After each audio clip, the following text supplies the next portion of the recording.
Hello. Okay, so this took a bit longer than I was anticipating. I have reasons, but you don't really care about that, do you? Probably should double check that I've got audio. If I can find my mouse. Okay, I've got audio. That is fantastic. I'm very happy with that. Not going to worry too much further.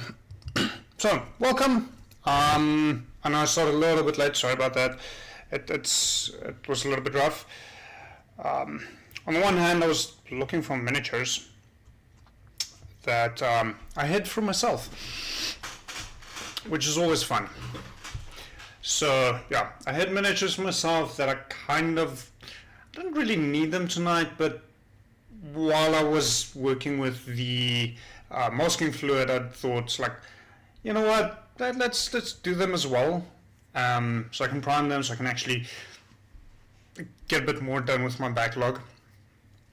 So yeah, I mentioned a big word, masking fluid. Yes, that is what I will be touching on today. So I've got a couple of miniatures prep in front of me, which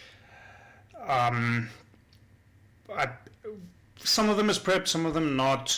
So I'm going to continue the preparation this evening. The thinking is, well, not the thinking, the plan with some of them is I've primed them and base coated them to a certain level with the airbrush, and I now want to take that a little bit further in adding some other colors, but there are spots that I don't want to go over with the different color. So I'm going to mask them off so that I can actually go over it with the airbrush and then peel off the masking fluid, and I've got the two different tones, which is exactly what I want. And then from there on, I will go into painting it further with just a brush. The other models that I had from me, they're not prepped in that sense. It's old Warhammer, well, not old, it's Warhammer 40k models. This is an example.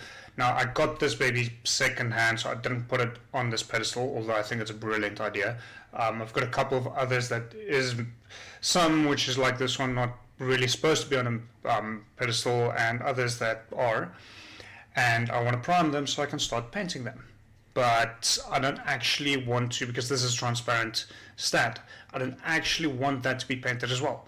So I'm just going to cover the stands with some masking fluid as well, just to protect them from the priming process, at which point I can then make a plan to get these babies painted up as well.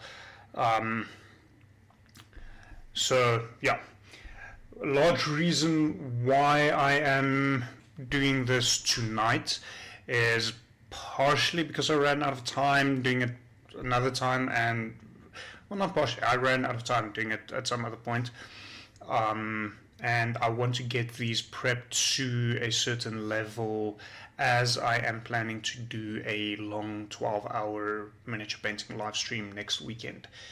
So then these needs to be at that level, as it's fairly important. And I also think not a lot of people is actually aware of masking fluid and what you can do with it. So I'm hoping that in me using masking fluid and chatting about it, that we can that you might be able to learn something that you did not know about. As I do think, especially if you're looking at higher level miniature painting, masking fluid is a phenomenal tool in your arsenal. So if you've heard of it before, great. I'm probably just going to rehash things you already know. If you haven't heard from it before, enjoy. It's going to be fun. And I hope you learn something new, as it's part of the reason why I do this. So, in masking fluid, yes, I am aware this side is a little bit dark. The light here, just for some reason, doesn't work. I'm hoping the moment I switch over, it does. So I've got masking fluid, Dala masking fluid. I got this at Chamberlain's a while back, so have a look there. I think it's actually cheaper than getting that at a dedicated art store, but that's just my opinion or my experience. You don't have to use this specific brand, but it works well. I happened to come across it a while back when I was actually looking for other things. Like, well, I actually need this, so I got some because, and I haven't used it a lot, but when you need it, there's nothing that compares, in my experience. So, I think I'm going to jump right into it. What I do realize now is I never grabbed the correct utensil that you actually need for this. So, I'm quickly going to see if I can first switch over.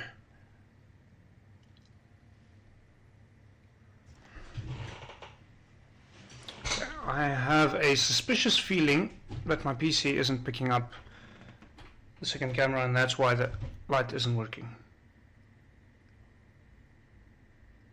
You're supposed to do something now. Work! Fuck!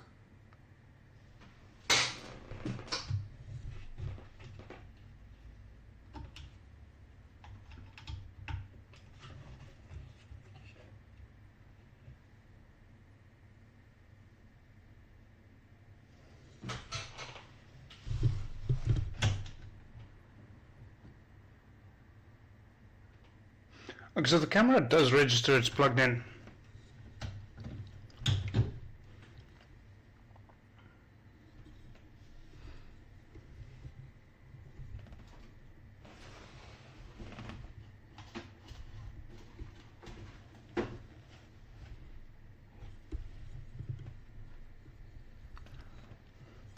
Just going to try something quickly.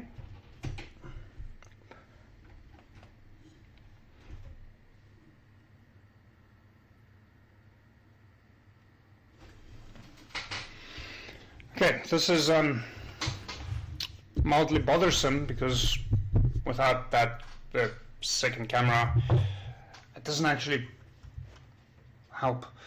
Let's see.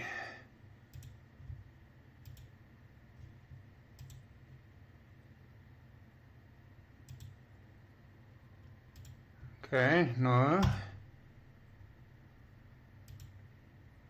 And we have light and it picks it up. Don't ask me what's wrong.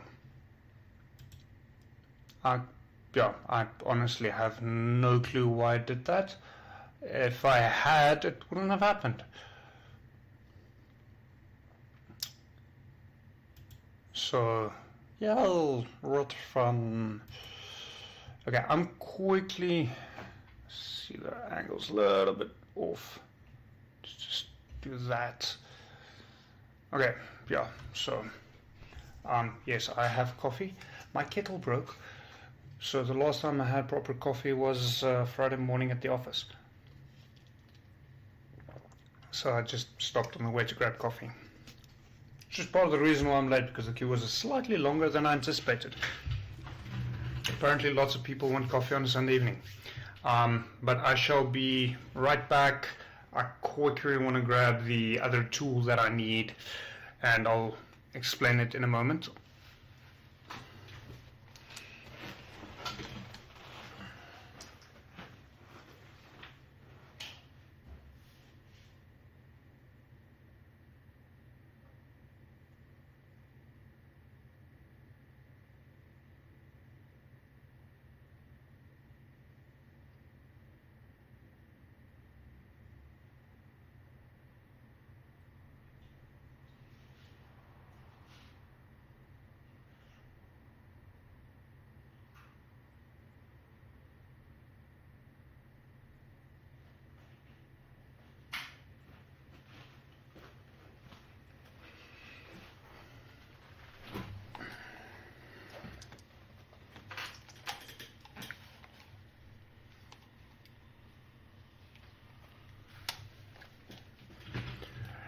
I am back. Okay.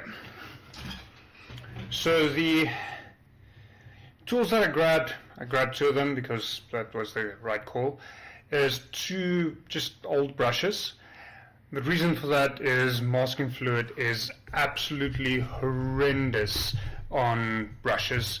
So having and using an old brush is very, very important for this.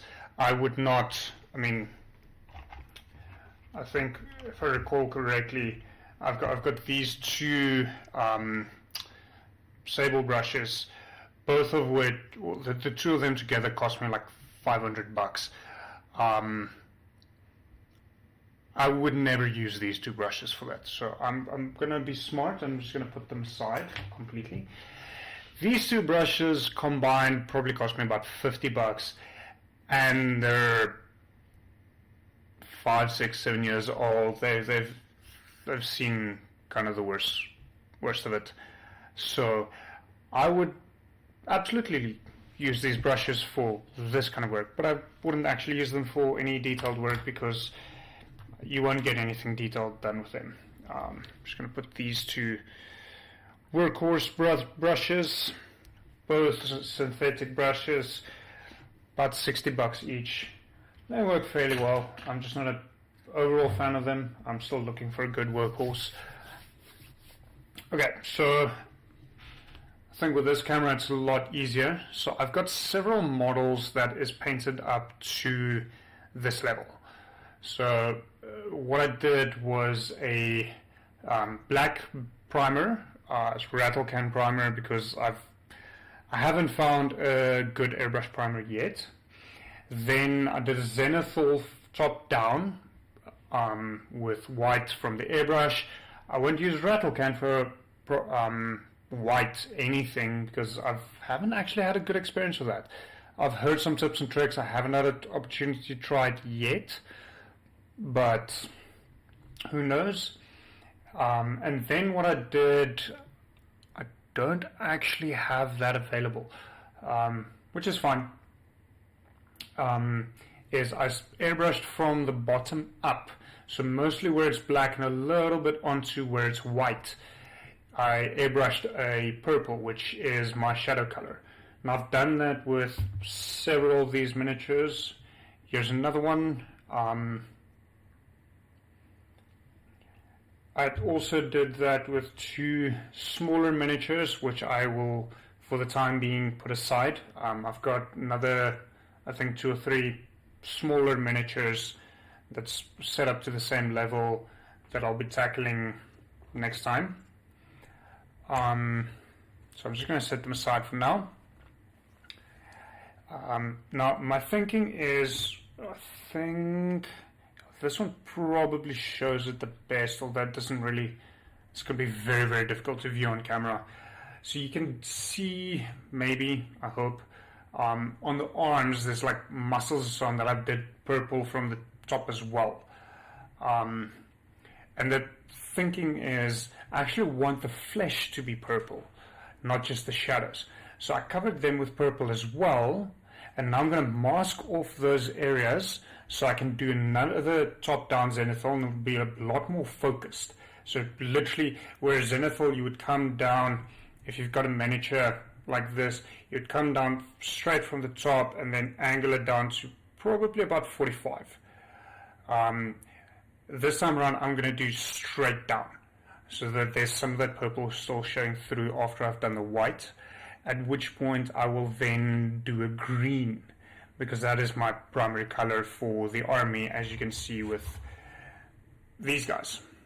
So eventually these two will be more or less in the same position, and then once that is done with all of these, then I've got almost my entire combined army models prepped to the same level, at which point I will start painting them up individually with a brush, so as you would normally paint.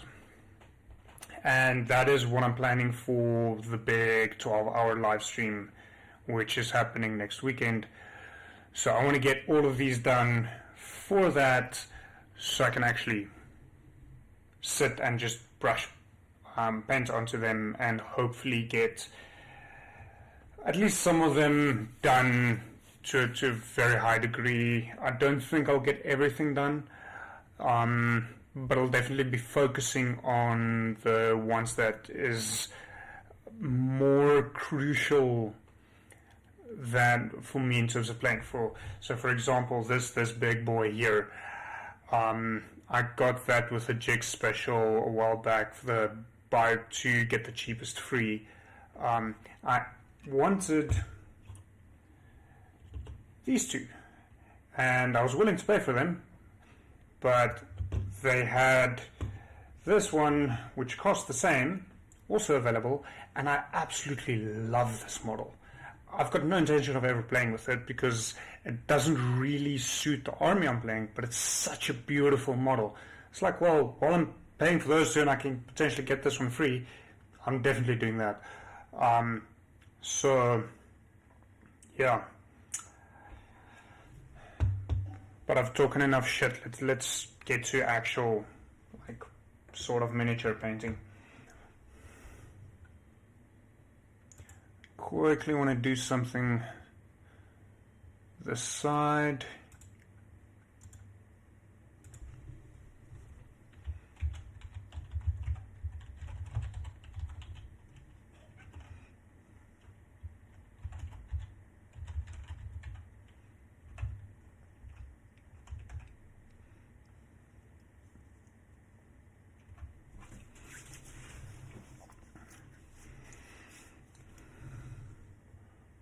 Okay, so just check something. Yeah, and then as always, if there are questions coming up, please do ask them. So I know, I'll probably repeat that a little bit later. I know there is someone that asked if I can give commentary on miniatures late sometime during the week, and I haven't gotten around to that yet. The week's been absolutely insane. Very, very, very, very busy. So, yeah, what fun. I'm going to jump into it. Now, the big thing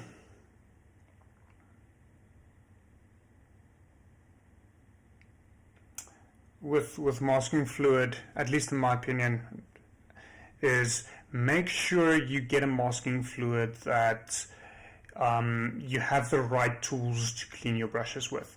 Because even though you're using old brushes, you don't want to use it and just chuck it away. Now, the ones made by Dala, like what I'm using, they clearly indicate at the bottom, clean brushes immediately after use with hot soapy water, which I love. It's perfect. I oftentimes make decisions on things like stains, paints, and so on, based on, is this acrylic or a water-soluble medium, or is this an enamel or an oil medium? Cleaning things with water is just so much simpler. Not that there isn't any benefit to using oils. I've done large oil paintings when I was younger, and I absolutely love the medium, but it's a very different setup in terms of cleaning. So, job. Oh, it's emptier than I remembered.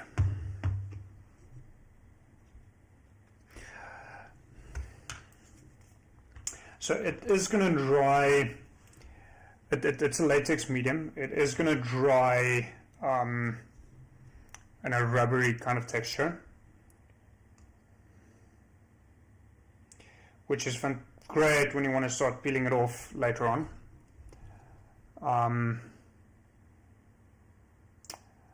So I grabbed 2 brushes because I am planning on getting fairly close, well, right up to the edge with some details.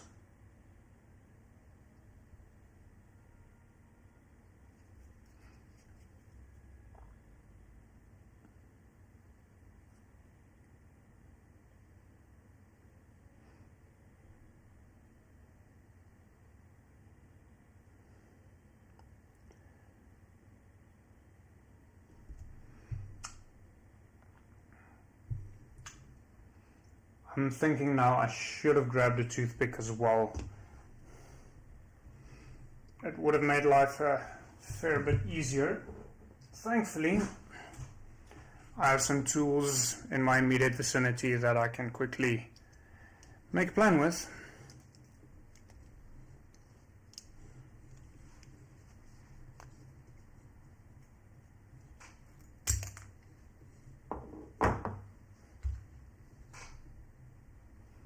Okay, so it's already a little bit split.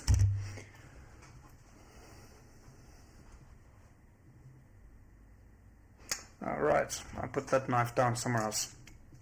Don't play with knives, kids. Do it with adult supervision, so they can see how you cut yourself. No, jokes. It's not fun to cut yourself. I've done that many times. And I would not recommend doing that.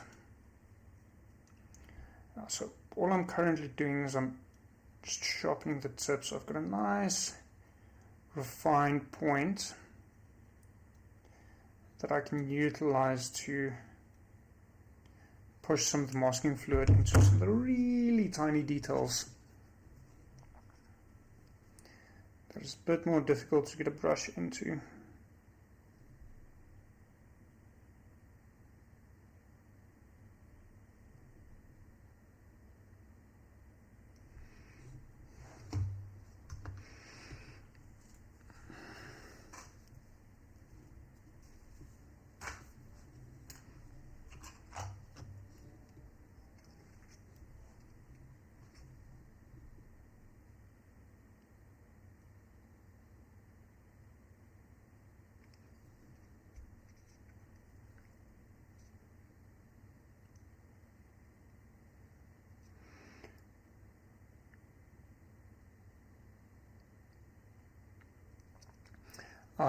What you might notice as you're working with this is that the masking fluid does start to dry up on the brush, at which point just clean up the brush and carry on.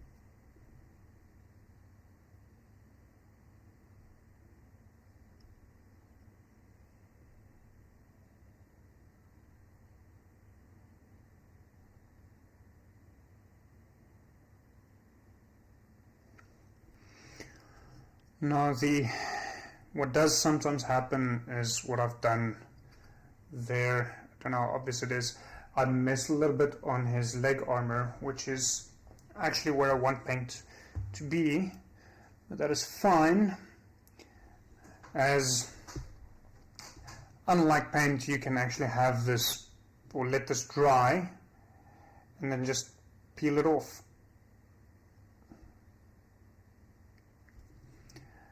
Other times, when you're working very close by to the edge,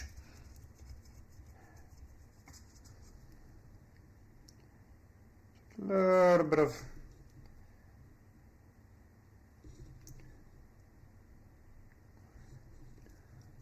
water just to get rid of it.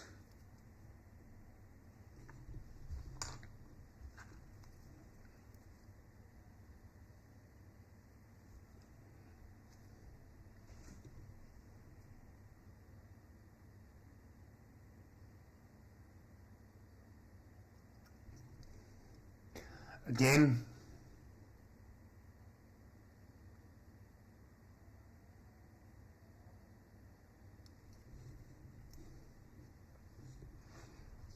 I might need to make a plan to get a different painting cloth after this.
I think sometimes with some of these models it's difficult to decide, but what is what, as there are parts that looks like it has a very similar texture to the flesh, but it's in fact part of the armor.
I think that's the first one done. What is actually a good idea sometimes, especially on the smaller spots, is to put a dab. It's just a bit thicker, just to give you something to start the cleanup process with.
Probably should have done this one last, as it's one of the easier ones.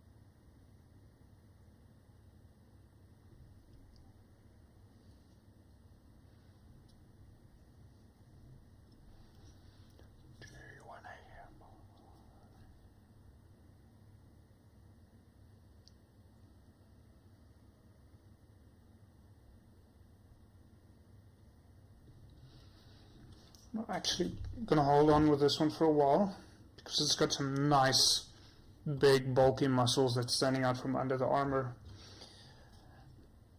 Well, this one to a large extent as well.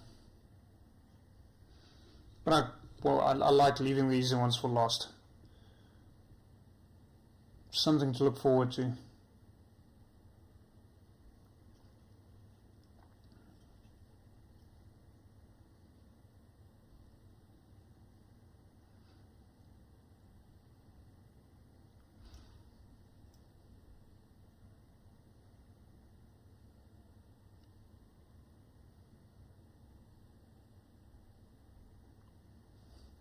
Now, one thing I've noticed, well, notice is probably the right term, but that I've realized, I think that's more accurate, with these Batroid models that I'm currently working on, don't know how obvious it is, but they've got a neck portion here at the back, so the back of the neck, the upper part of the neck, that I initially thought was part of the flesh, more muscly bits that I want to have purple. So I painted them purple, and then a while later when I actually sat down with them again, I realized, no, that's actually armored. And the fun part about painting miniatures is, even though I already did add a color to them at that point, I can just paint over it. So the fact that they're purple now doesn't really mean all that much, as I can just leave them unmasked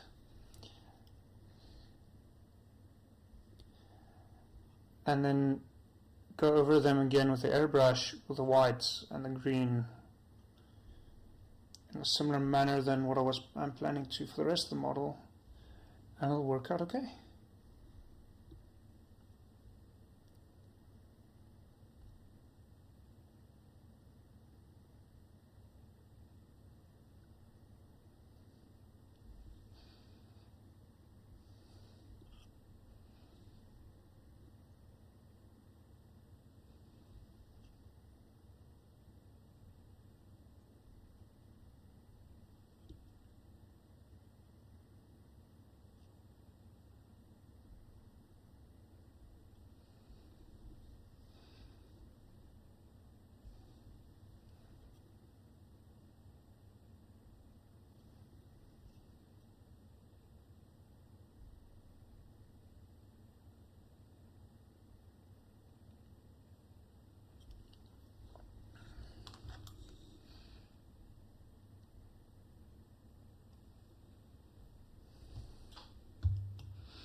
It's not really going the way I was planning.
These are such beautiful models. The guys at Corvus Belly really outdid themselves.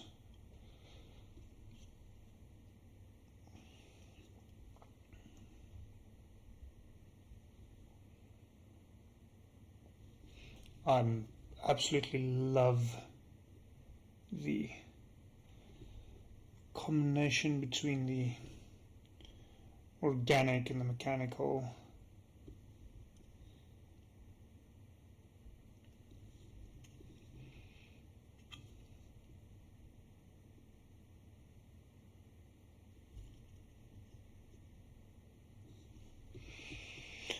I'm calling this one done for now. I shall be returning to him shortly, just to double check that I actually get everything as I was supposed to. Or, well, supposed to is probably a strong term, as I wanted to. I think that is more accurate.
So I think it is fairly obvious that the well, I don't actually have active music playing currently on the stream, but I do have music on actively in my ears.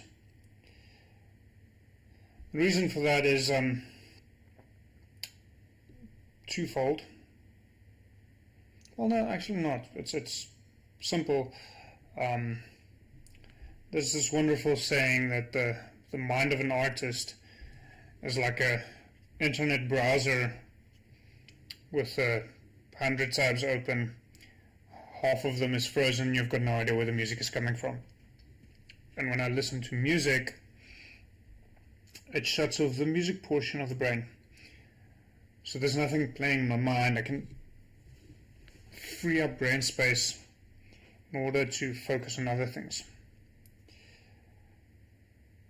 And in a case like this, miniature painting. Now, the reason why I'm doing it this way around is I do not actually own the copyright to some of this, well, all of this music, which means I can't actually have it playing in the background in the live stream, even though I would love to. But like for now, it's a song that I really enjoy for a variety of reasons. And then it's just impossible to not react to the music playing in my ears. Okay, so this one is that I just did is a kind of an interesting one, because I shall be doing 2 runs of masking fluid on him. I already did the first one, so covering up the purple flesh. And then what I'm going to do after that is I'm going to do the white zenithal again, and then I'm going to reapply a mask on this shoulder piece, which I'm not sure how, which I'm not 100% sure how visible it is, but it looks like it's a dragon, like dragon head and claw and some skin flowing across his shoulder, and I want to paint that red, but I still want the purple. Well done. That is a brilliant version of the word. I still want a purple shadow, so what I'm going to do is I'm going to airbrush the zenithal highlight, and then mask that area as well before doing the green. And then once I've done that, I'm going to peel this mask, remask a large area around it, and then do that portion just a red, and then take off the entire mask, hopefully before next week Thursday. We'll see how it goes. But that's the plan with this one. This one, because this is more going to be a display piece for me, and I'm not actually planning on playing with it, is less important, so I'm not too worried about doing this one. Yes, making a playlist on Spotify, sure, I can make a plan of that. I shall slowly add a few things. What I would say is, if it's not apparent from the looks, I am a metalhead, and I do tend to go for the more heavier death, doom, black metal styles. So that's what it's going to be. There will be fun things in between as well, because I'm a fun guy, or at least I think so. Other people might disagree, but other people would be wrong.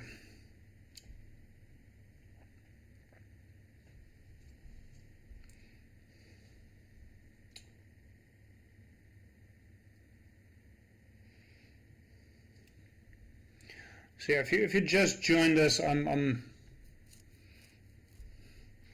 kind of, well, not kind of, I'm busy. Why do I keep saying that? I actually dislike it when people are like, oh no, kind of this and kind of that and so half this. It's like, either it is or it isn't. It's like, this is, so I'm not kind of busy, I am busy. I'm doing masking fluid on some of my Infinity models, as I had painted them up to a point with a variety of methods.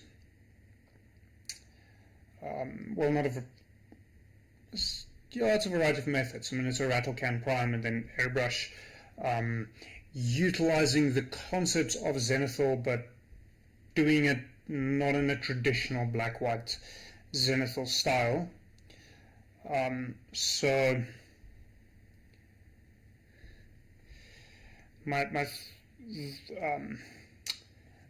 it's the plan is to have green from the top and purple from the bottom as a baseline, and then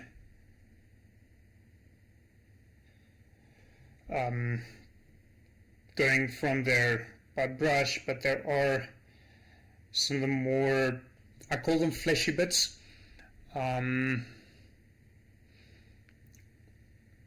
But the skin part, I actually want to be purple in these models and only have the armor paneling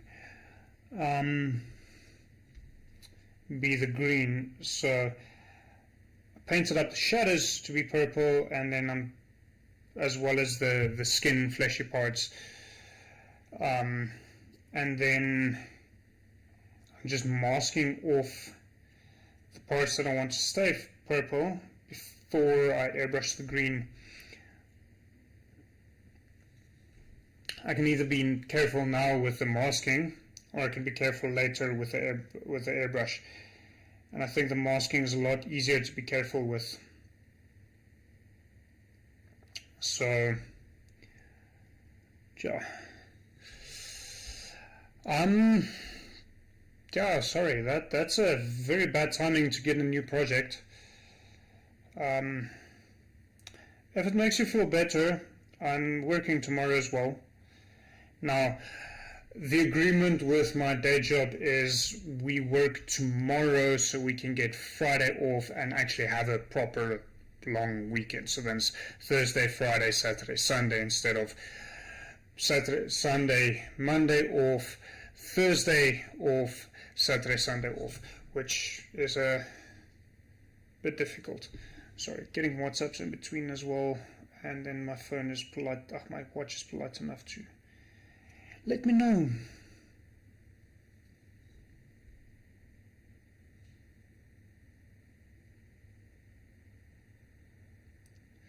So, best of luck for your project. It sucks to have to work now, although technically speaking, I'm also working, as this does form a part of my job.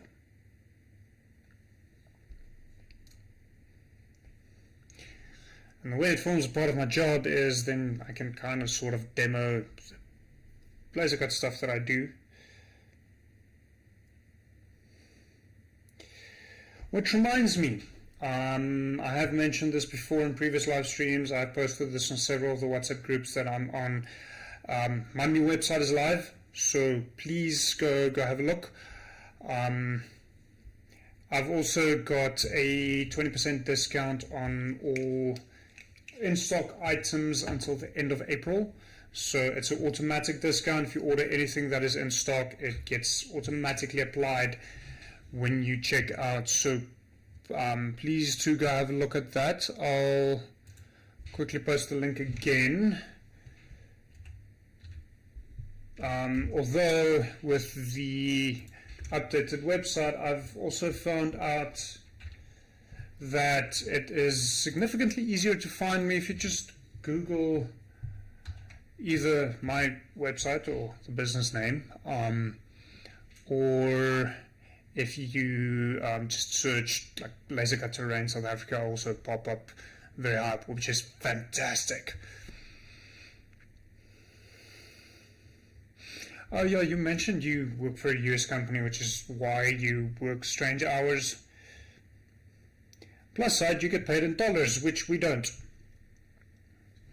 So you're one of the few people that loves it when the rand gets weaker. Weirdo.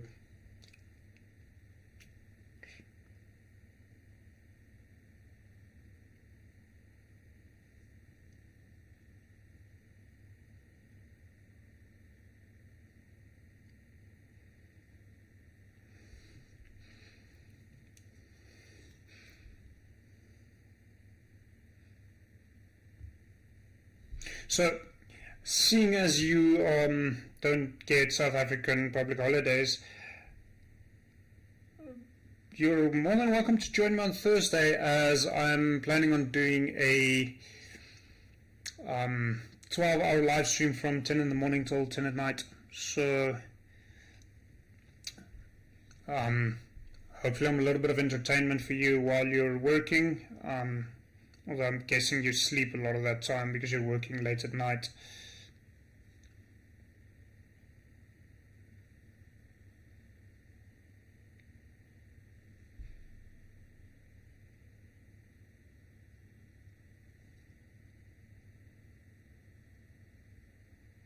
And then I'll be painting this beautiful army with while doing the brushwork on a lot of this beautiful army.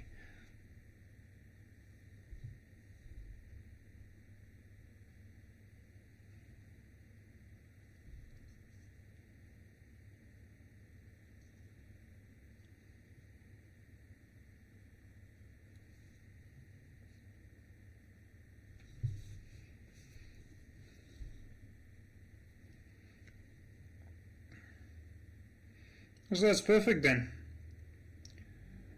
Grab a cup of coffee, hop in.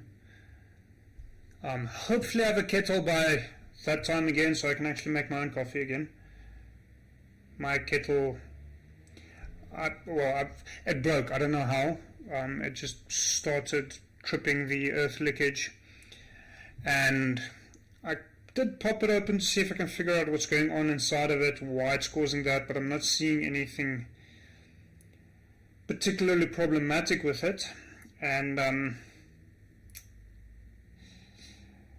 as someone who has worked with electrical components on has worked, but still am working with electrical components from time to time, I know full well that if I just disconnect the earth, it'll stop the problem, or it'll stop the kettle tripping the earth leakage, but it won't actually stop the problem, and I might cause some other problems. So I just need to chuck it in the bin and get a new one. I haven't been able to make a cup of coffee in my own house for just over a week now. It sucks considering how coffee addicted I am. I'm a firm believer that in today's society you cannot function without some form of consuming some form of drug. For the majority of us, it is either caffeine or alcohol.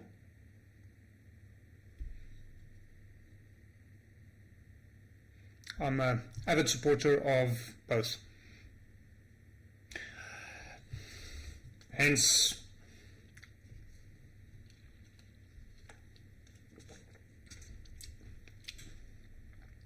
I think I would actually get like proper withdrawal systems or symptoms. My words for the day is done. I'd get proper withdrawal symptoms if I don't drink coffee on a regular basis.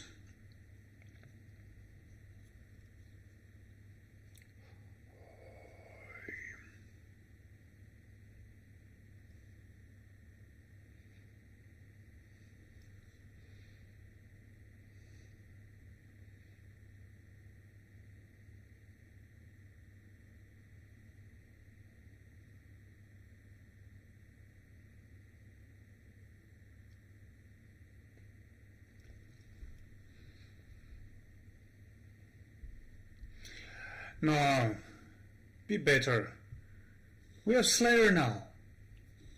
I'm not officially affiliated with them yet, but I do hope that will happen in this future. And since starting to drink Slayer, I haven't touched any other energy drink simply because it doesn't compare. Slayer is miles better than any other energy drink I've ever attempted. With one exception, and that is mainly because Slayer doesn't have a equivalent flavor. I do enjoy the Switch Dry Lemon, But other than that, Slayer's flavors are far better than Switch, Monster. I don't know if Red Bull actually has other flavors than Red Bull. And I'm not aware of any other.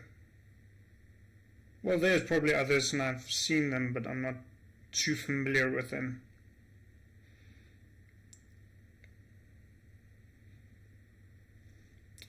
I know Slayer is available at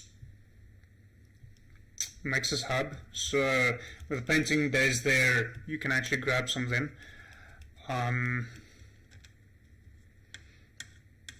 So if you enjoy the sour worms flavor from Switch, try the sour apple. Well, these days it's called sweet and sour apple because some of them are correctly informed that it isn't that sour. But the sweet and sour apple is their most sour flavor, and it's very, very good. The other one I would also recommend trying is the acid berry. I'd probably say that the acid berry is my favorite, with the sweet and sour apple a very, very close second. They've got a blood orange flavor which tastes almost exactly like Fanta orange, but with a bit of a kick to it. The other great thing that I really enjoy about them is it is a zero sugar energy drink, so it's basically just caffeine, which is a benefit if you're diabetic or don't like sugar or anything like that. Because I drink my coffee, except for I'm buying Seattle or Plato or something similar, I drink straight black bitter coffee. I don't add pollutants to my coffee. When I get from Plato and Seattle, I usually do a cappuccino, which I don't really consider to be actual coffee. It's a coffee flavored drink.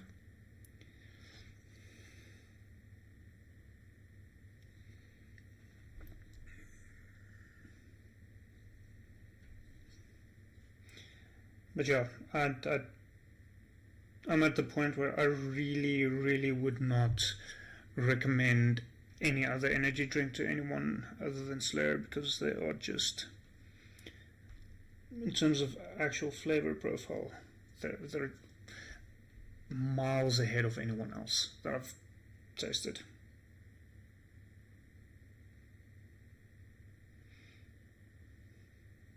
I should probably add, as a disclaimer, I tend to enjoy harsher, more bitter tastes. So when drinking coffee, black and bitter. When drinking beer, stouts and porters. So your more malty chocolate, coffee, toffee kind of tastes, caramel as well.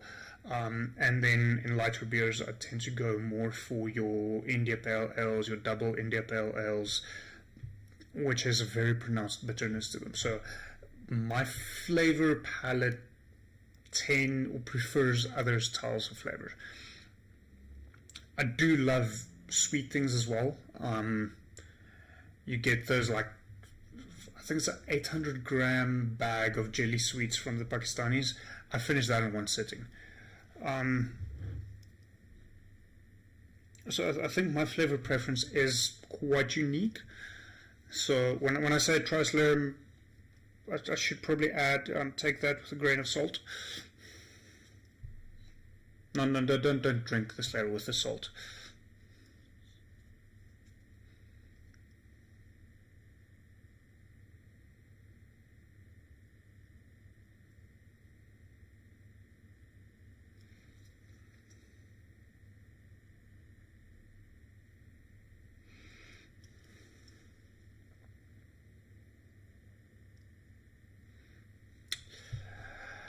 I'm skeptical of some IPAs.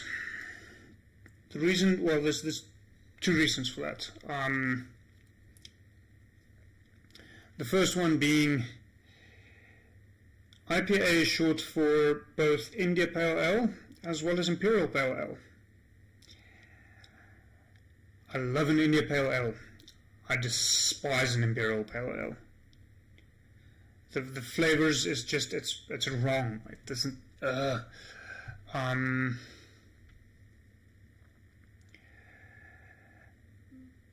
and then the other reason is I've found a lot of IPAs that is India Pale Ales that is very, very fruity, and as much as I enjoy fruit, I don't really see it as a beer flavor. Those two never really worked well with me. It's the same with power metal. I love fantasy. I love metal. For some reason, fantasy metal doesn't work for me. Don't ask me why. I'm weird. The King's Blockhouse is a decent IPA. My preference is actually the Emperor from Drayman's Breweries. And yes, I know in my other live streams I do promote them. Fun fact, they don't pay me to do that. They don't even give me beer to do that. I promote them completely out of my own initiative. I go and buy their beers and promote them that way. That's how much I love their beers. They're really brilliant at brewing beers. So the fact that I say I like them, I really, really like them. It's not I'm being paid to tell you I like them. I like them because they make good beer.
I don't know if you've heard of Beer School.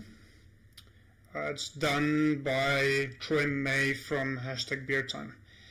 And we recently, and when I say recently, I think it was about 2 weeks ago now, we had, he came up to Gauteng to do the Beer School here. He did one the Wednesday evening in Joburg, and Thursday evening he did it at Capital Craft.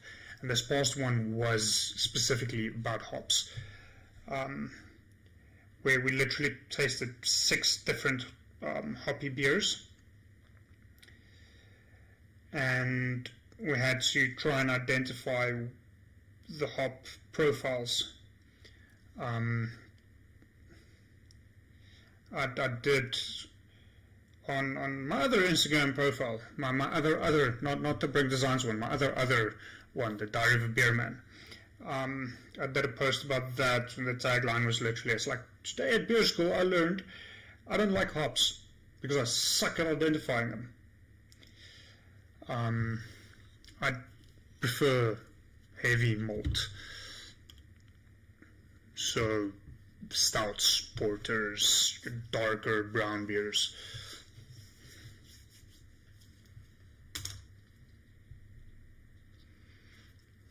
So, but give that a look. It's about $300 per session, so it is on the expensive side. However, you get to taste 6 beers. You get to learn a lot about beers and beer tasting and what to look out for and potential pitfalls. And sometimes you get very, very rare beers.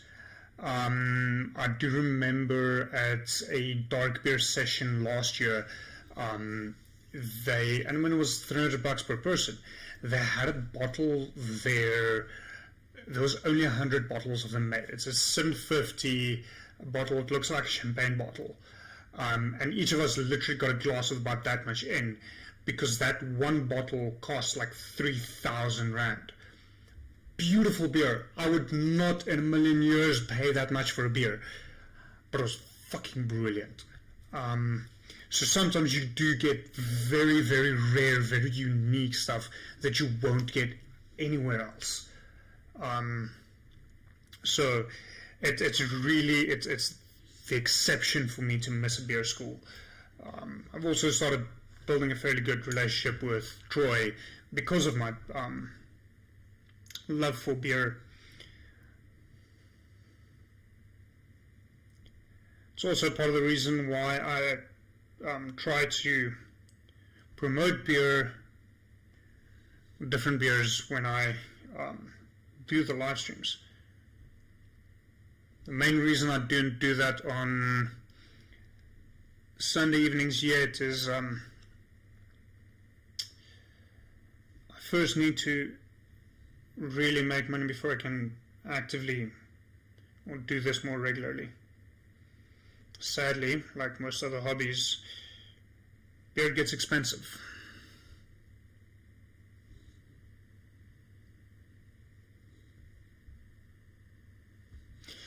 Please tell me it gave you super strength. Or did you just think it gave you super strength?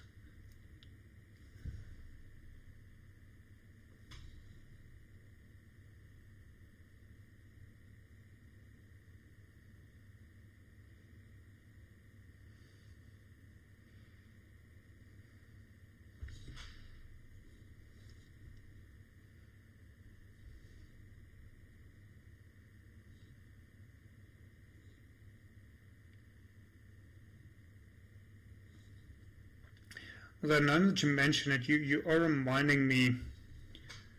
I'm trying to remember what they're called, but I think they call themselves a brewery, although they mostly work in distilled beverages. I'm trying to remember what their name is now. They usually have a stand at like Comic-Con and Rage Gaming Expo, and they make some very interesting, unique alcoholic drinks. I think it really depends on which one you're looking at. One of which is called Get a Fix Magic Potion.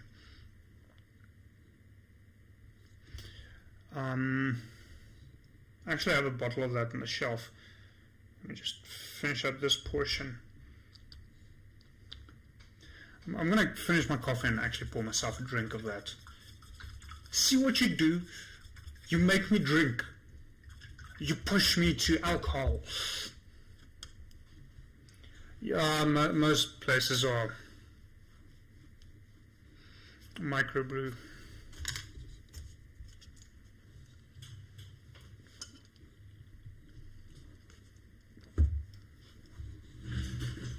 Just give me a second.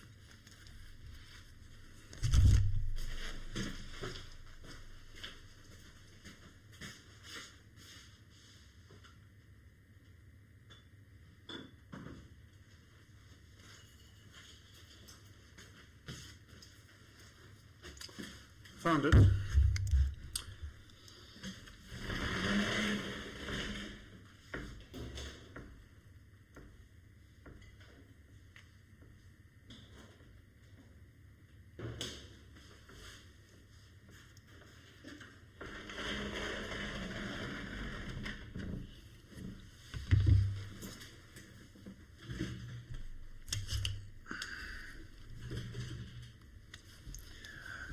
So, the brewery distillery that I'm speaking of is called Qualito.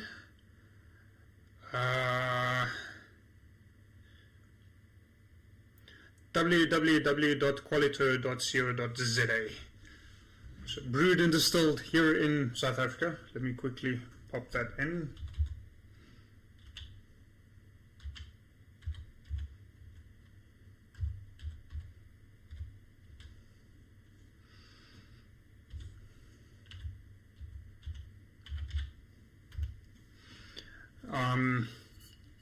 So this is their Get a Fix Magic Potion. Very blue, very shimmery. It's actually quite good. I really enjoy it. I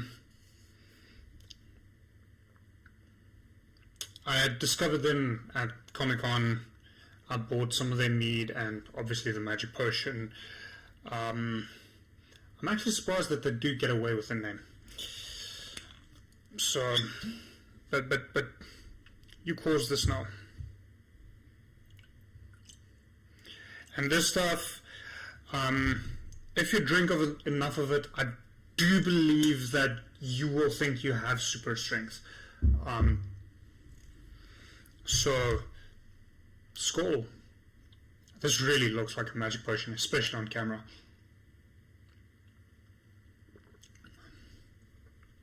So I'm going to put that aside for now. First I want to finish up my coffee. So I know of the Warthog Club. I have considered becoming a member, but I haven't gotten around to it yet. So I've been introduced to them through being a local over at Capital Craft.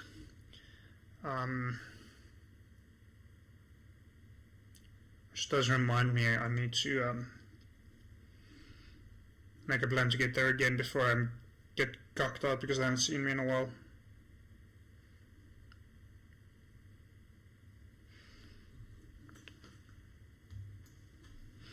So yeah, but I know about the Warthogs. One day when I'm big and I've got money, I'll probably join up with them because yeah, seeing as I've made my hobby my business, I need another hobby, and that is tasting beers. Yeah, if you want to chat beers, I'm very willing to do so. I think there's 3 topics that define me: metal, beer, and tabletop gaming. Now that kind of sums me up. Just finishing my coffee. And the other wonderful magic potion. You know, the magic potion that makes me not want to hit people.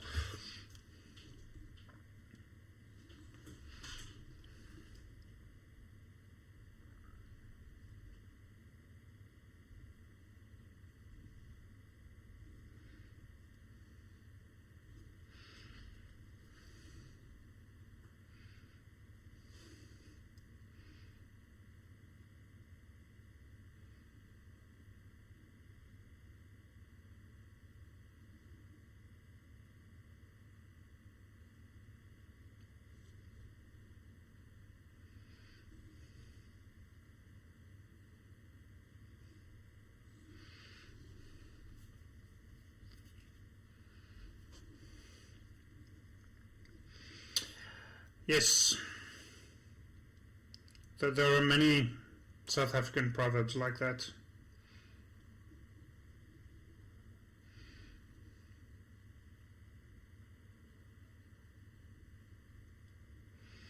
Although I think in my particular case, I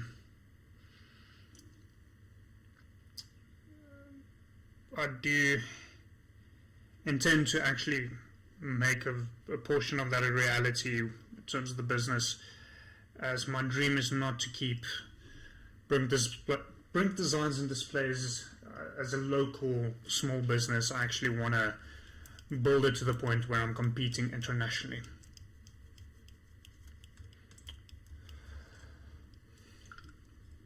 So the very first live show I ever attended was Rammstein when they were in South Africa way back in 2010, if I recall correctly. Yeah, I was grade 11 at that point. That's a tough act to follow. And I saw Iron Maiden live when they were here in 2016. Golden Circle, managed to catch a drumstick. It was glorious. It was That was so beautiful. I also had the privilege to go to Witchfest 2015, where they had a massive international lineup. I mean, Cannibal Corpse, Flesh God Apocalypse, Septic Flesh, Epica, Hatebreed. That was brilliant. I very nearly saw Epica a few years back in their home country of the Netherlands. And then several Emlith Arts expos and just general metal gigs around. Last week I was at Suvar Bar with Sunken States, Marshmallow,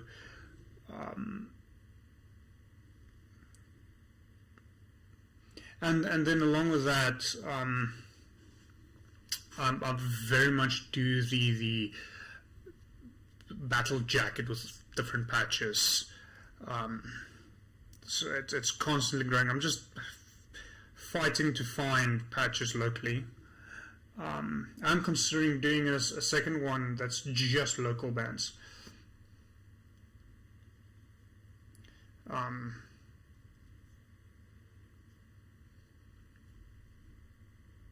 Because I think that'll be a fun jacket.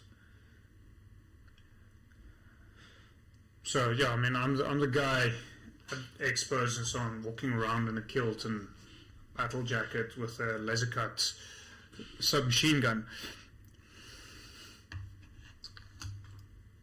I think it defines who I am very well.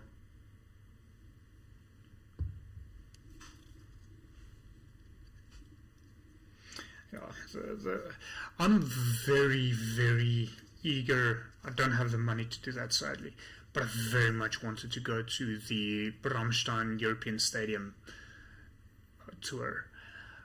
The videos I've seen of that is next level, insane. The production there is brilliant. And then along with that, my day job is audio-visual implementations. I mean, literally going to places and putting up speakers, PA systems, and lighting and all that kind of stuff. So that kind of rigging. So I've also got an appreciation for that side of it, as well as the music side of it, because along with everything else that I do, I'm also a musician.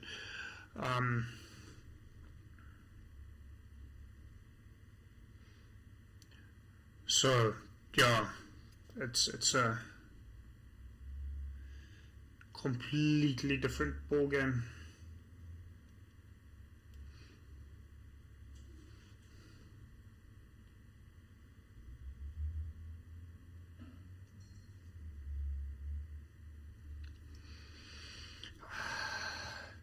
So with Rammstein was here, I was way back in freestanding, and I could feel the intensity of the heat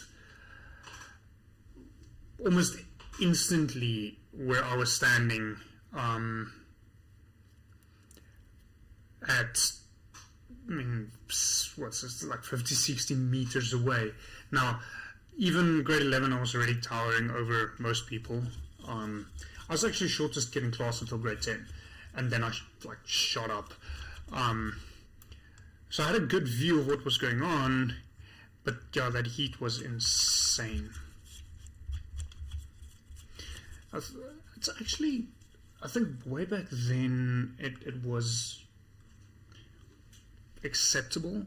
I remember Iron Maiden when they were here in 2016. Freestanding was, I think, $600 per person, and Golden Circles is $1,000 per person, which is also very affordable considering who they are. So, but yeah, I'll spend some time to generate a Spotify playlist with some of my favorite music, and then as I start the stream, I'll just share it in chat, and people can choose to listen to it or not, and it's not technically a part of the stream, although it is technically a part of the stream. So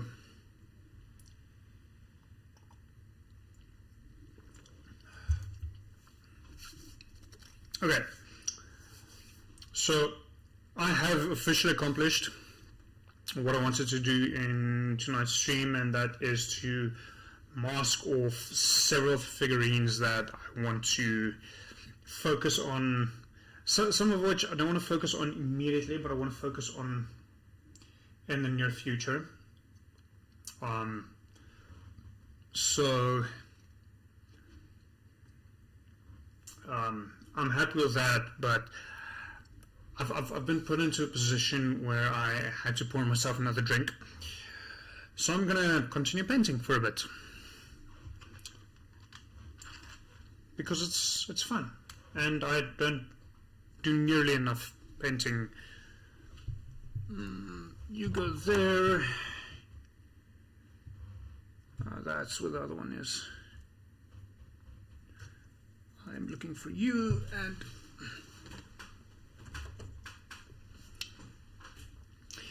so, calling yourself a musical omnivore,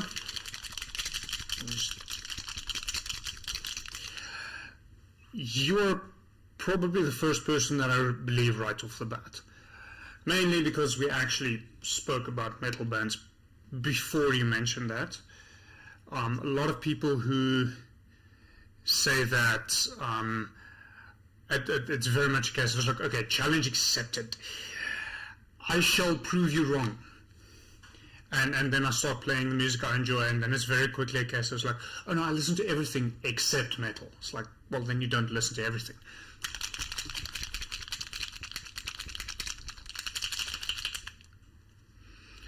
So I'm currently just listening through my liked playlist. Currently in my ears is Odious. Death metal from Egypt, of all places. And they do include some of their traditional instruments and musical sounds. The other one that also from Egypt that I really enjoy is a band called Crescent.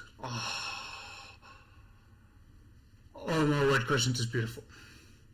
The song that had me headbanging earlier was Wings of Dragons from Orbit Culture, which is just pure, unadulterated Swedish death metal. Very much, and you can hear it in this style. They combine Metallica and Gojira, and there's obvious elements from other bands. For instance, the Wings of Dragons, the riff is almost exactly the same as Pursuit of Vikings from Amon Amarth.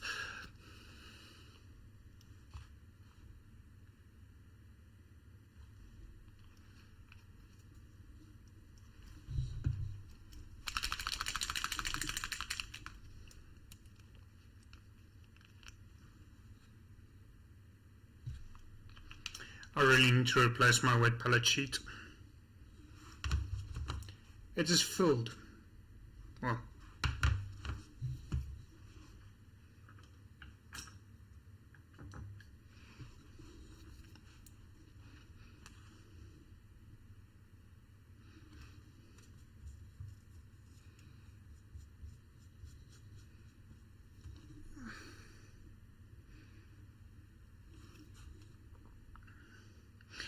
I heard a very, very good joke of country recently, where they say with the advent of self-driving cars, soon there will be country songs that sings of your car that left you.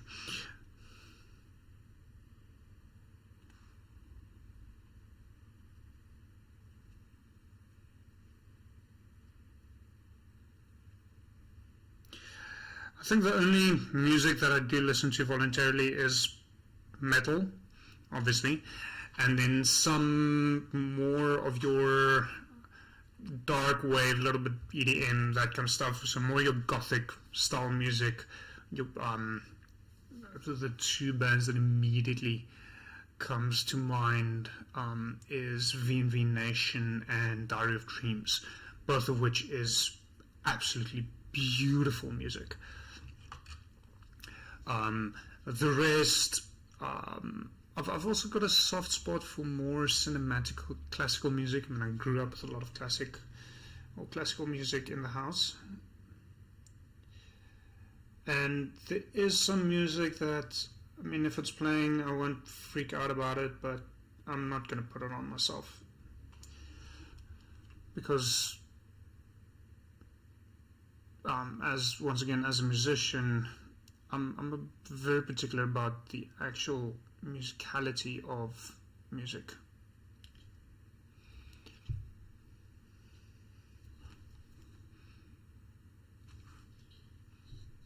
I didn't know they actually came to South Africa at any point. That must have been a show. I did see The Awakening when they were here a few years back, because they left for the US in, I think it was 2008, and they, a couple of years since then, they came back to South Africa and did a few shows, and that was brilliant.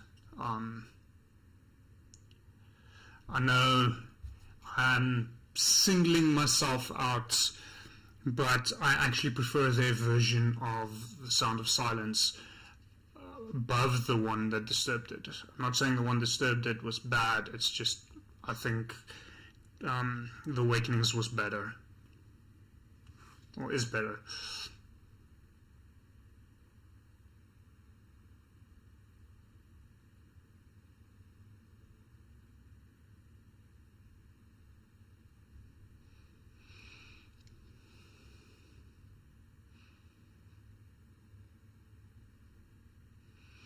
Now, Awakening, when they were in South Africa, since they left for the US, they played at Zeppelin's Rock Shack over in Centurion.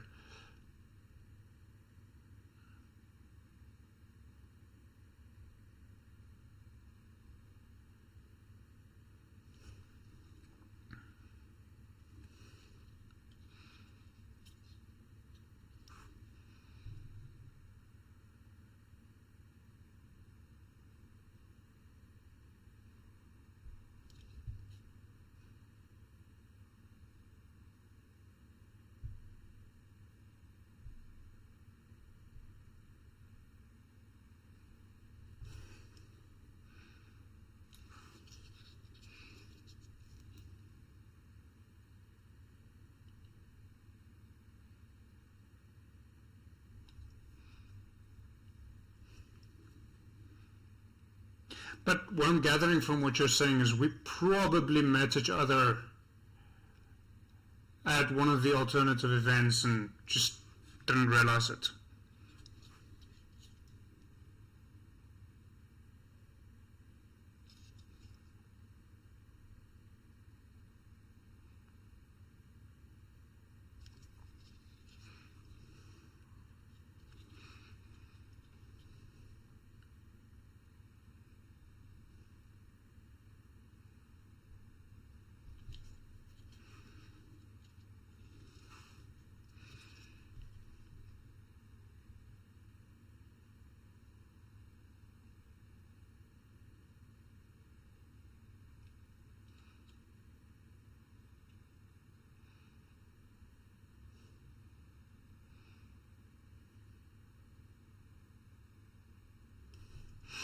Yeah, that sounds like them.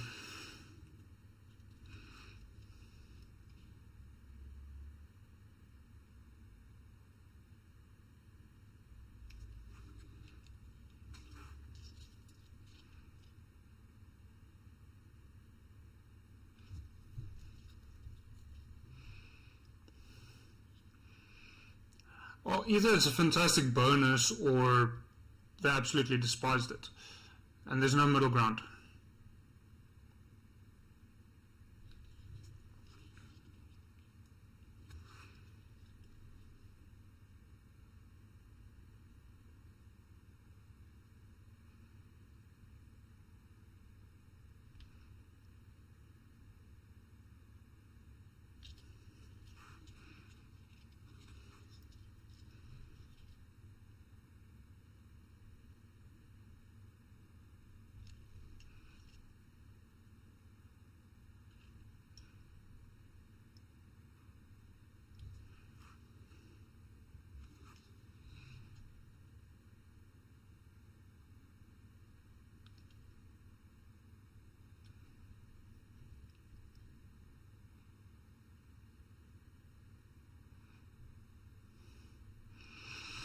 At the risk of sounding old, the good old days. Funny thing is, I'm not even that old. A lot of people still in the community actually consider me to be one of the younger ones.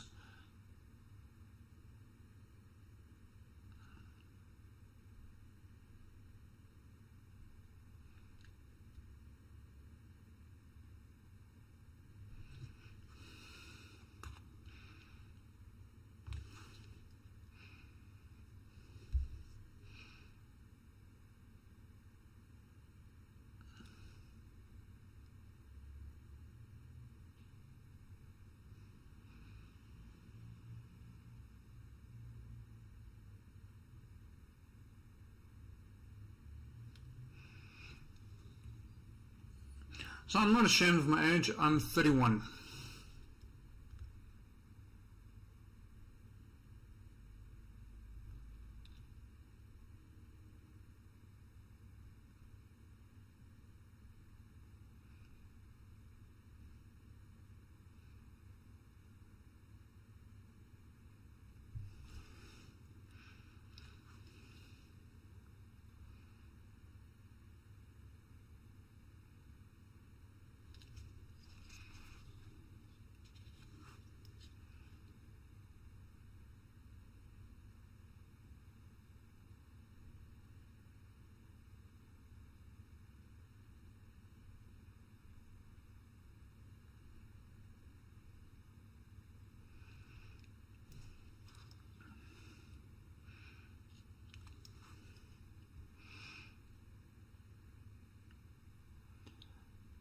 But it seems like even then we were at the same parties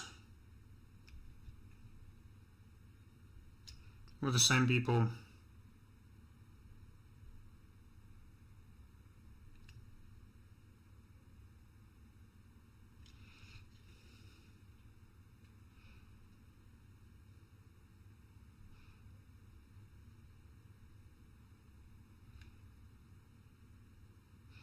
But they were here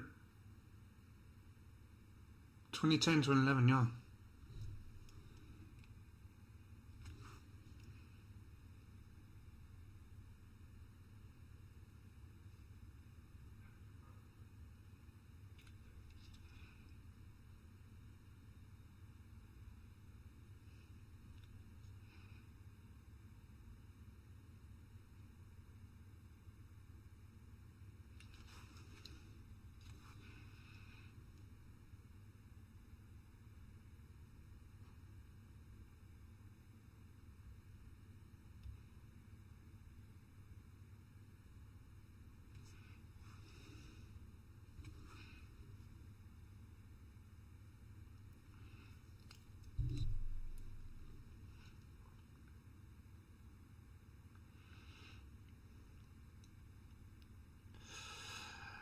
Yeah, I usually went to wherever the metal gig was. So that was Zeppelin's, Shivas, and Volmer. I think those are the main three. I did go down to Rumors in Joburg once or twice. Very much preferred staying in and around Pretoria. But yeah, these days,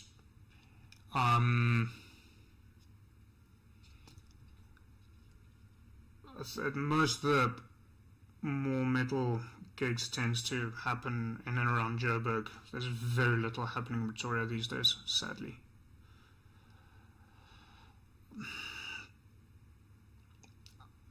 So, Comic-Con business, we've met before, that's a guarantee.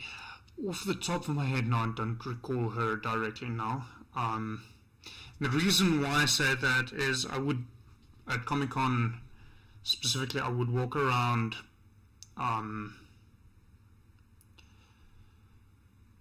chatting to other businesses, handing out my business cards, learning about them, trying to promote myself, while I've got people at my stand actually running sales. Mainly because sales is my strong suit. So I've definitely met her before, but I can't recall her now. Oh yeah, the Metal Militia with Barney Simon. I remember those days. Learned about a lot of bands because of that.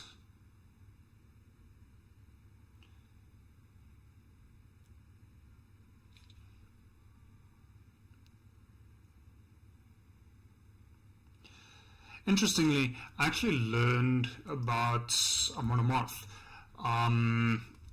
as a. Now you mentioned that. Do you remember Uncle Paul's bedtime stories? Those were brilliant. So my I was actually in a very conservative Christian school, and my matric final art project, I did a artwork where I combined the Christian apocalypse with Ragnarok from Norse mythology. And in doing my research there, I came across Amon Amarth, and I've been a fan since. So I discovered Amon Amarth by being in a Christian school and doing research for art.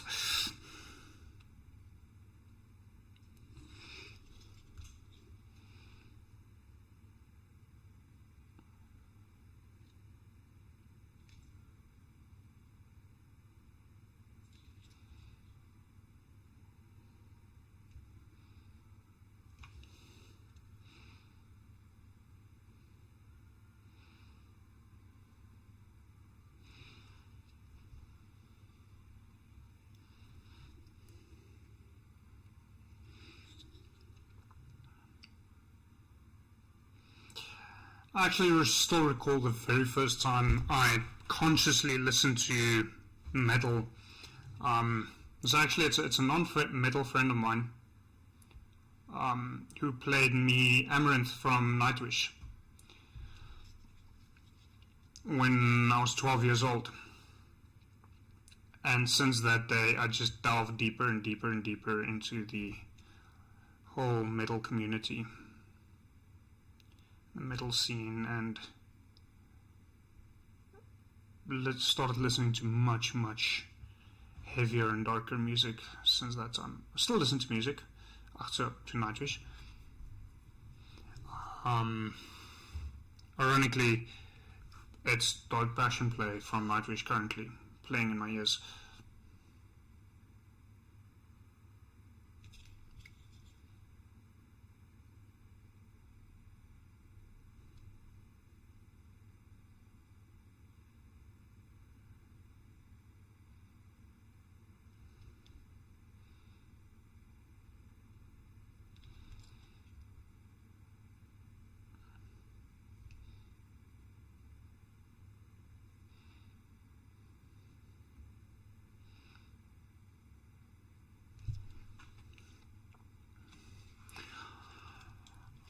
I don't have a problem with Rob Zombie, but I've never really been a big fan.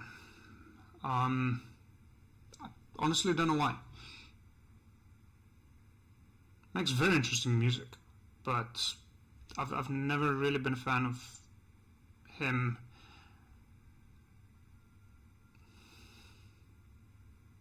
Yeah, I don't have a good reason. I just gravitated towards other music.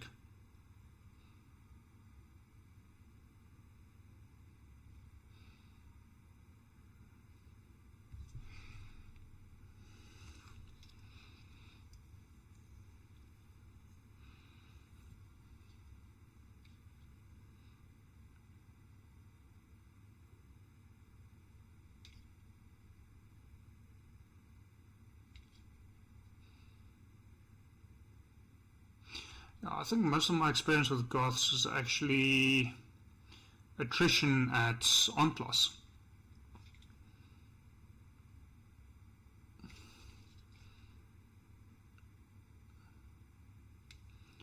Which was also the time that I tried my first business. I think it was kind of destined to fail from the start, but a lot of it still remains.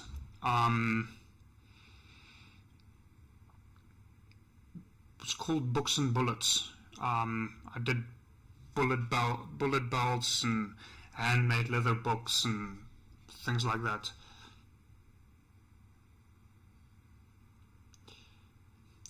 So I've never been a fan of Marilyn Manson, and I know exactly why.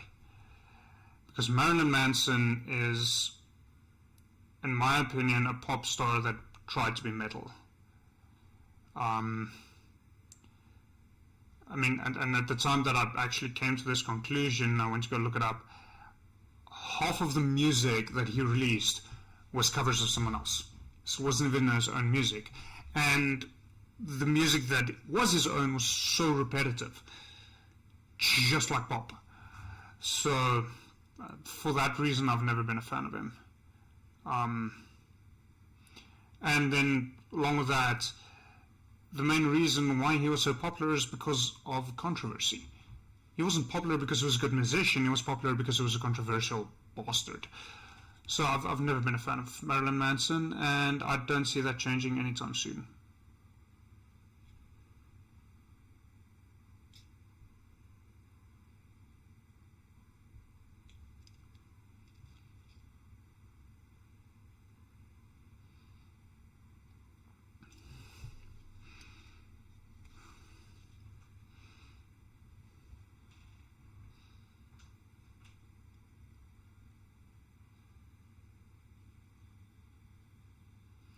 I think the first music I ever bought for myself was either Nightwish or Bullet for My Valentine. I haven't listened to Bullet for My Valentine in years. But I mean, that was the time when I think Scream Aim Fire just came out. Nightwish, that was Dark Passion Play time. Dark Passion Play.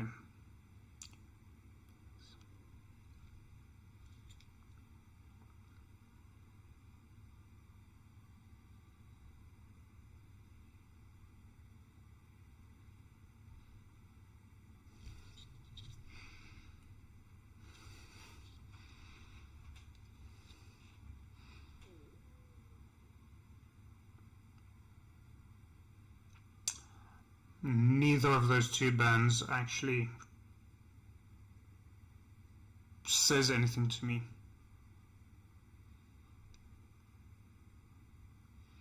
I haven't heard of either of them.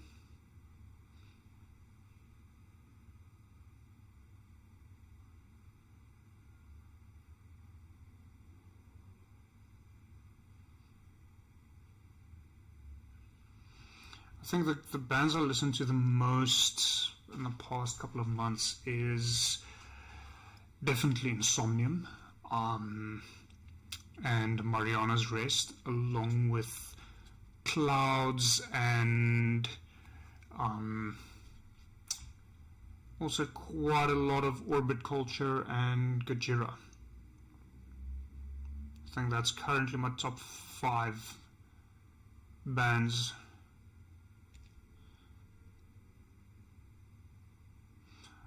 And then also Feuerswans. I mean, that's just a very fun band. And Powerwolf.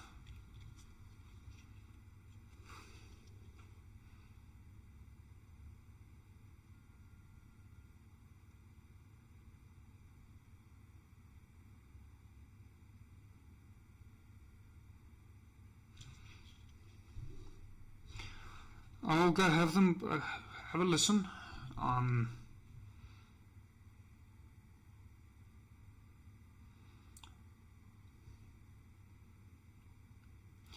I'm thinking experimental metal. I don't even know the artist Christos Antonio. He's a guitarist and he does all the orchestration for Septic Flesh. But he has 2 side projects. One is called Chaos Star, and the other one is just under his name, Christos Antonio. Very experimental, very avant-garde. very, very interesting, especially from if you're a musician and you understand music a bit, I wouldn't say better, but differently.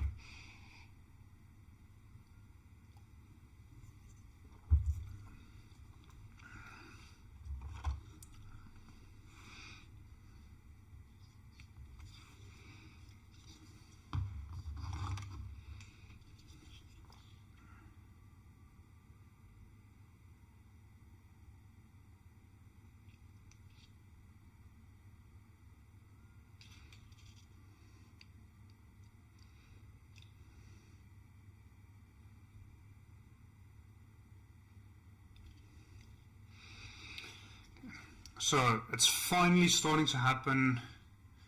Once again, I'll post photos on Instagram tomorrow, but they're starting to actually pop the way I want them to. Up until now, it's been very, I don't want to say faint, but faint is probably the best term.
So, sadly, a lot of the music I consume is mainly when I work, because I'm so busy with things and run around that it's very, very difficult for me to just sit and listen to something. But I'll try and make a plan. No promises, though.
So I think that's actually one of the aspects of metal that a lot of people fail to realize, is how incredibly intelligent most metal musicians are. I mean, even bands like Metallica, which a lot of people call sellouts and is very popularized, I mean, most of them's got degrees in music. The drummer for Iron Maiden used to be a chemical engineer. And the amount of metal these days that you can find that is all of the lyrics is historical. I mean, Sabaton, depending on how you want to pronounce it, or how you learned about it. Iron Maiden, when they really sing about historical events, and I mean, I learned about historical events through those kind of bands. It's absolutely astonishing. And then you've got I can't remember who said that. And I know it was on the Metal Evolution series, which Sam Dunn did, specifically on the power metal episode, where the guy literally says, like, yeah, but you're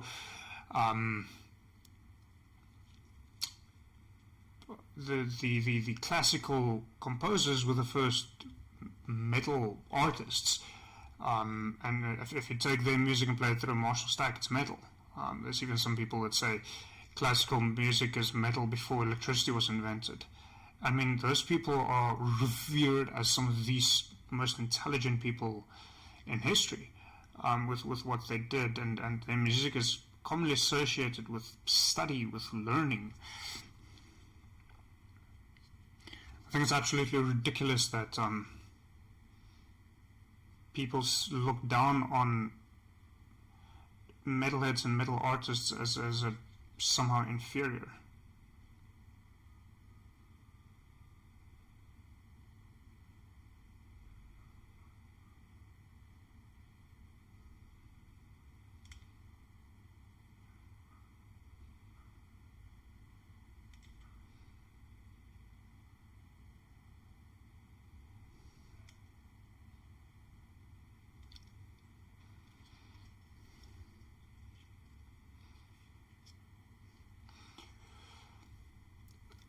The irony is the whole statement that no, metal is satanic and evil is actually very much the bare minimum.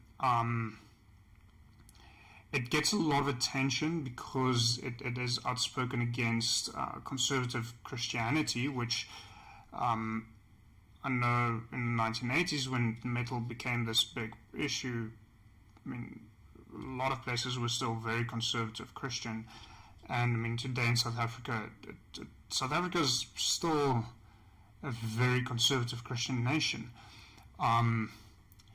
So the stuff that was outspoken, or sounded to be outspoken against the conservative Christian aspect, tended to get the most attention, and that's why it is that. But the whole satanic aspect of metal is actually a very, very small portion of it.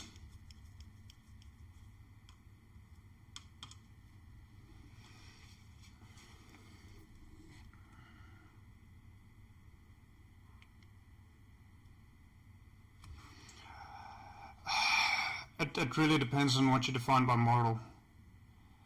So, and I mean, diving into history a little bit, what we define as morality is based on Christian teachings. I know a lot of people aren't aware of that. So I do acknowledge that contemporary Christians don't necessarily live necessarily by the morality that they teach. I have seen the exception, but the way you define morality is also I mean, would the way you define morality would help determine what you deem as moral or not. So I mean that is a whole can of worms, and I don't. That's not actually what this live stream is supposed to be about. I mean, this is a miniature painting live stream, and here we get all philosophical about what is morality and what isn't.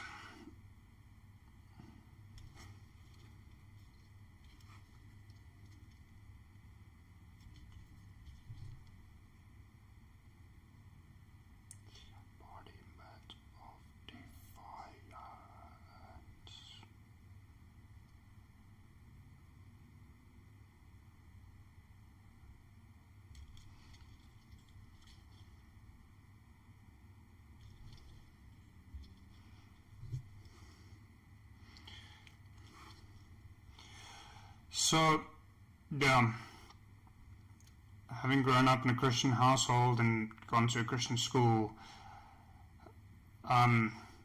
today I am the embodiment of a Satanist according to the 1980s Satanic Panic. I play D&D and I'm a metalhead.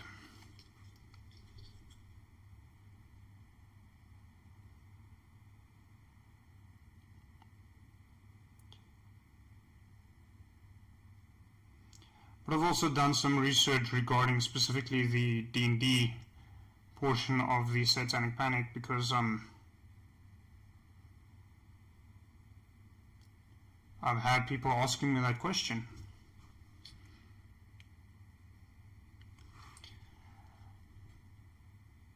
And in D&D specific case, it's a few minor events that was completely taken out of proportion and out of context and blown up specifically by televangelists as a ploy to get more money.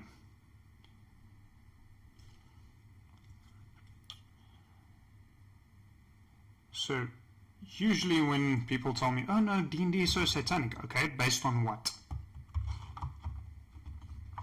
Is it satanic because your preacher told you it's satanic? In which case, stop being a sheep and actually read the Bible and determine for yourself what is good and bad. Don't just follow someone blindly, because that always ends badly. Is because of something you've noticed in D&D, okay? In a lot of cases, you're just doing the same thing that people did 40 years ago and creating a problem that isn't actually one.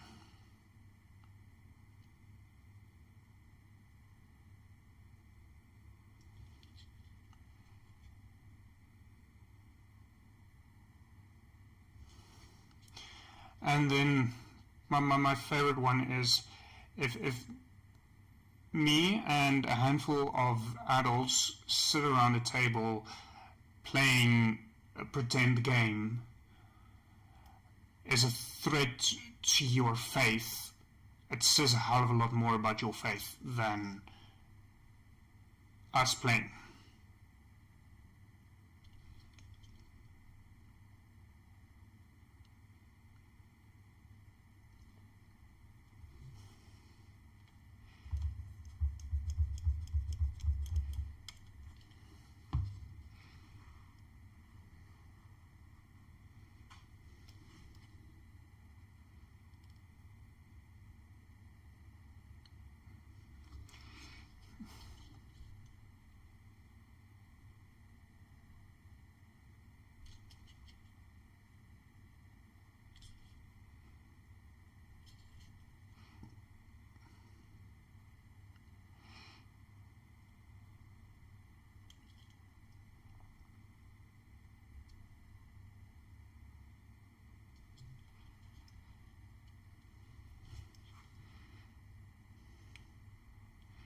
Well, I'm happy if I was a distraction for you for a little bit.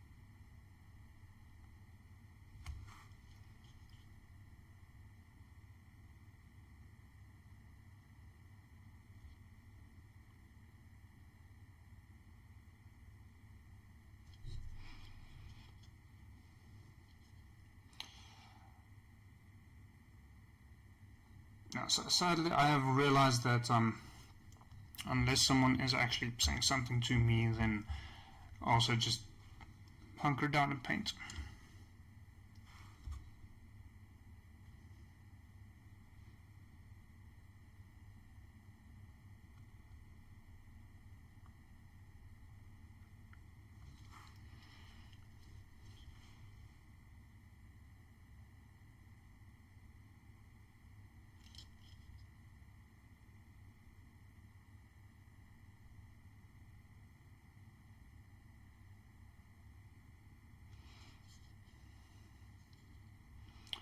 Much appreciated.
I've reached a point where I'm very happy with the green on this model.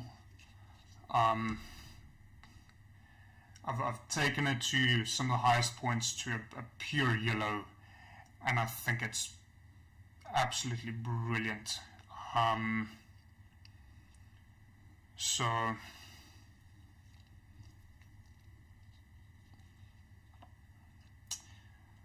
think that is I'm happy with this one. I shall. There are other things that I still need to do with them, but I'll do that at a later stage. So, okay, I didn't see you sent me the link, I'm presuming, for the lingua ignota, but I haven't actually opened it yet. I also haven't delved into Sleep Token. I've considered it before, but I've never gotten that far. So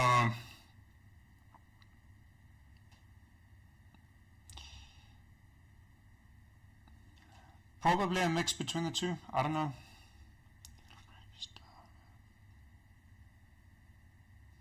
What I would say is, actually, if you haven't listened to them yet, give Orbit Culture a try. It's really, really, really good music. It's currently what's in my ears again. I'm a very, very big fan. Since I discovered them 3 years ago, they've been my most listened to band every year, without question, according to Spotify at least. And then according to Spotify, I've also had it a couple of times where I think also all 3 times where I've been in the top 0.05% of their listeners on Spotify. Orbit Culture is really, really an amazing modern death metal band, where they really stay true to the old death metal roots, but introduce some new things that I think is brilliant.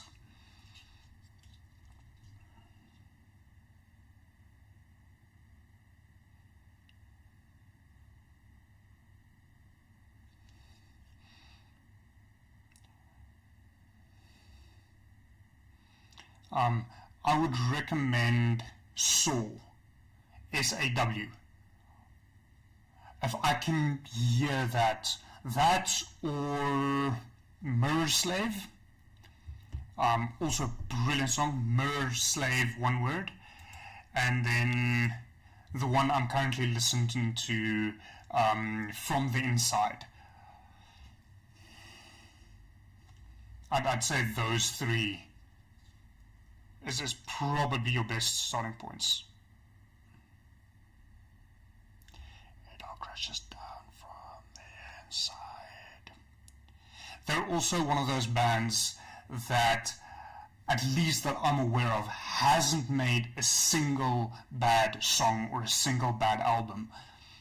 Okay, they are on the younger side. I think they've only got like 4 full studio albums out. But I can't think of single bad song or single bad album. It's just from good to absolutely fantastic. And they've got a single vocalist. So all the vocals you hear is made by one guy.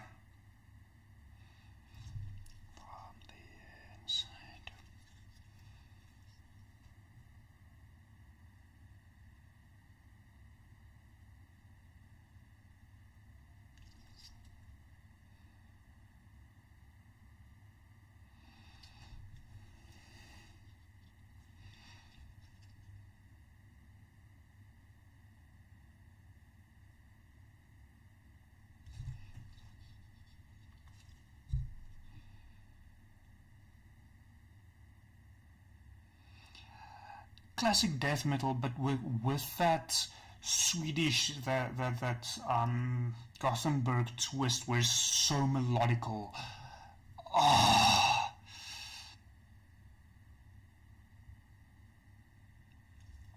I think Mirror Slave was my most listened to song for 2 years in a row.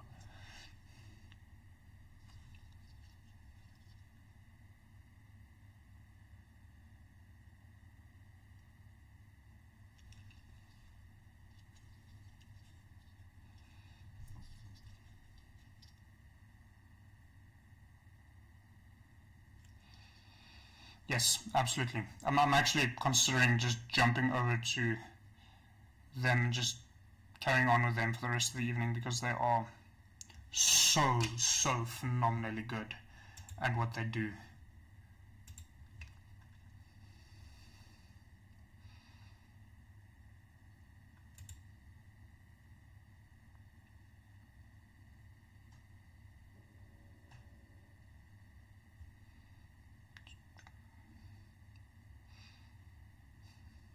Okay, they've got 6 albums out, just a bit more than I anticipated.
I really should get a Orbit Culture patch to add to my jacket.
There is so many good songs of them. I can't name them all.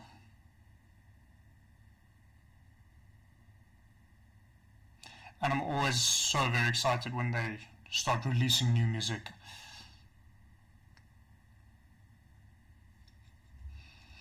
Which they sadly haven't done in a while.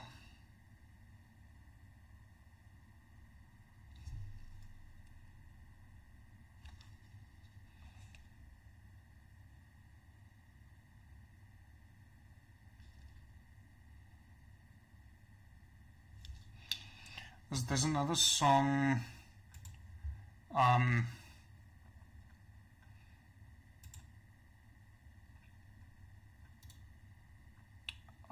It's, I can't remember the exact name right now.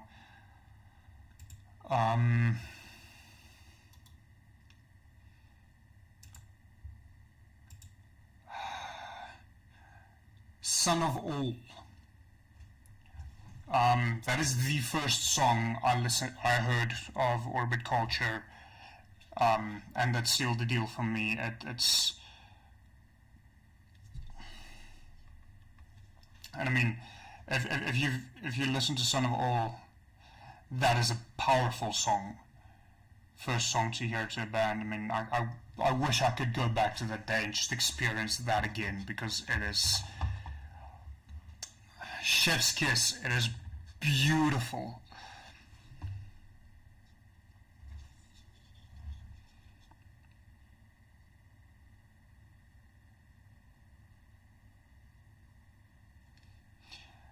These guys are definitely one of my bucket list live bands.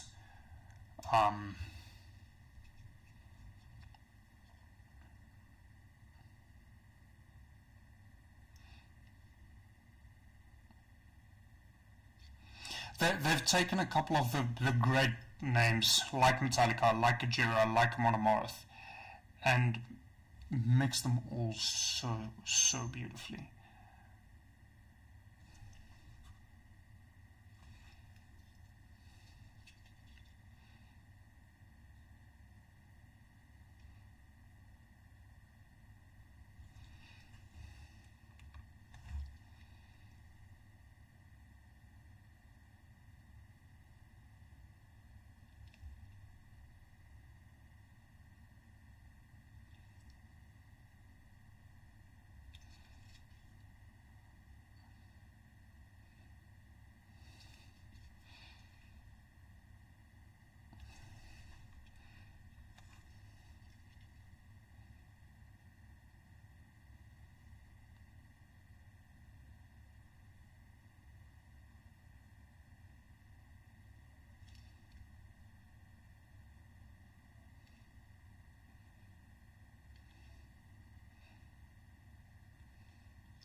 Destroy this world, destroy everything that comes to me, destroy this.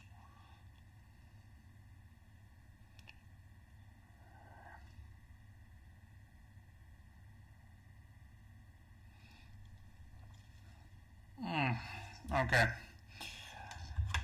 So I think... Never mind. Hold on one tiny second.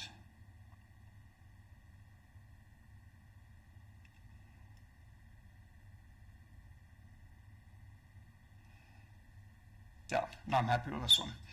Okay, I think I'm going to call it there for the evening. It is already past 11, which means I went on an hour longer than I was initially planning to. but I had fun. I definitely accomplished what I wanted to do this evening, and then got around to painting some more. So all of the models for the big 12-hour live stream is masked, ready to be continued with the airbrush. I will try and make a plan to get the airbrush on the live stream at some point in the future. It's just a very, very different setup, which is quite difficult.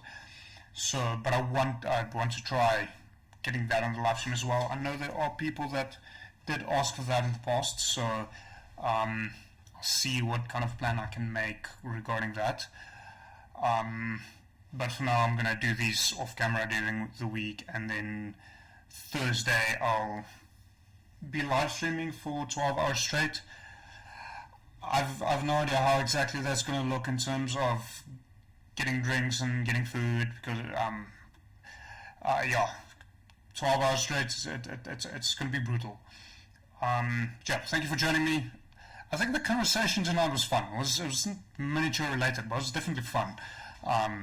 Talking metal, old school parties, a little bit philosophical, all that kind of stuff. It was fun. So yeah, thanks. I enjoyed it. I hope you did too. I am streaming Wednesday evening as well. So the regular, it's D&D related, but not a D&D actual play. I'm busy. I'm going to be continuing building out my homebrew universe, but that's not going to be too long. And then Thursday is going to be the full day stream. And I am also considering doing a stream Sunday evening as well. And then I'll be painting a C3PO because it's Star Wars Day next week Sunday. So I have no idea how I'm going to approach that, because we'll see. Thanks. See you probably Wednesday, Thursday, and then next week Sunday. It's going to be a lot of live streaming, a lot of painting. Enjoy the rest of your evening.